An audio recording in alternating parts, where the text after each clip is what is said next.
No, takže si skúsime dať ďalší pokus opravy motora. To, čo som naposledy menil, tak to bola táto vrtná lambda sonda. Že je ten nový kábel. To, čo som vybral odtiaľ, tak bola originál toyotiacka, to znamená, tá tam asi bola od novoty nejakých 340 000 km. A zdalo sa mi, že to má logiku, pretože prvý valec a štvrtý valec sú spolu zvedené, to keby som dal ten klip, tak by to bolo vidieť, sú spolu zvedené. A typoval som, že pretože podľa údajov palubného počítača bola zmes príliš hustá práve v týchto dvoch valcách, teda príliš bohatá. Takže som typoval, že môže byť táto lambda sonda, lebo to je tá, ktorá vlastne reguluje. Tá spodná, samozrejme, tie som vymenil tiež, tam sú obidve vymenené a táto tiež už bola, tie som tiež už niekedy menil. Takže vlastne tieto dve, toto bola posledná lambda sonda, ktorá nebola vlastne menená ešte od novoty. Tak som si sľuboval, že by to mohlo vyriešiť ten problém, ale nebolo to ono. To znamená, potom už som v takom trošku zúfalstve napísal na fórum Toyota a tam som dostal jeden celkom dobrý nápad, ktorý sa mi zdá, že má logiku.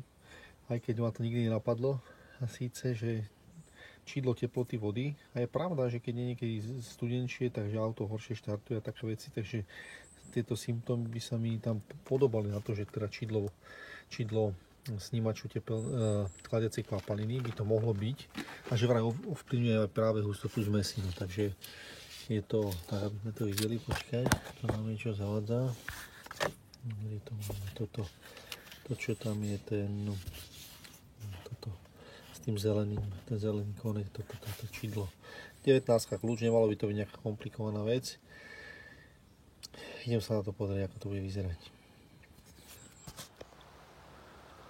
Tak toto je to čidlo, ktoré som vybral, ale čuduj sa svete.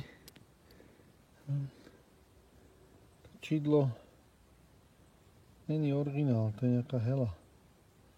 Som to videl napísané, to je hela. Tam už niekto to čidlo asi menil. To je druhé, to tiež nie je originál, ale vyskúšam, či sa niečo zmení. A vyzerá úplne rovnako.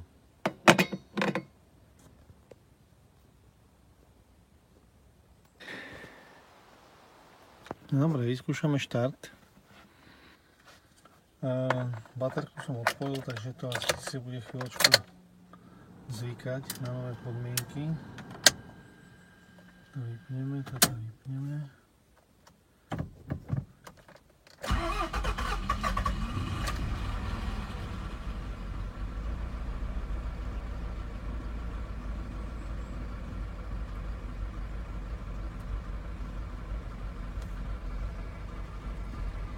Auto trasie, ale to, čo je zvláštne, je, že zhasla kontrolka motora, ktorá predtým svietila.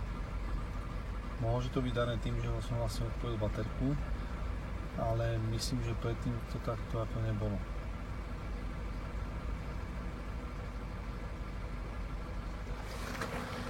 Auto trasie.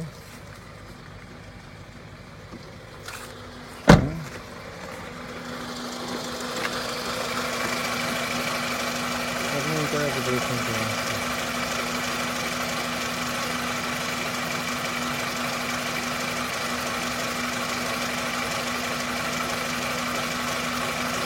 Auto stojí.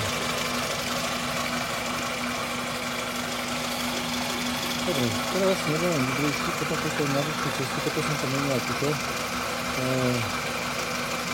Tak z domu, aby som na také dlhšie ceste pri zábehu vyskúšal.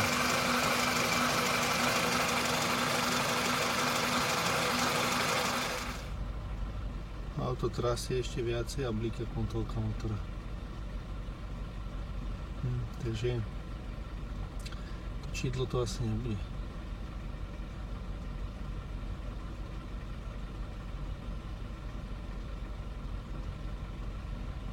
Ale uvidíme, ešte necháme auto zabehnúť, možno, že keď sa načítajú mapy, že budú veci inak, uvidíme.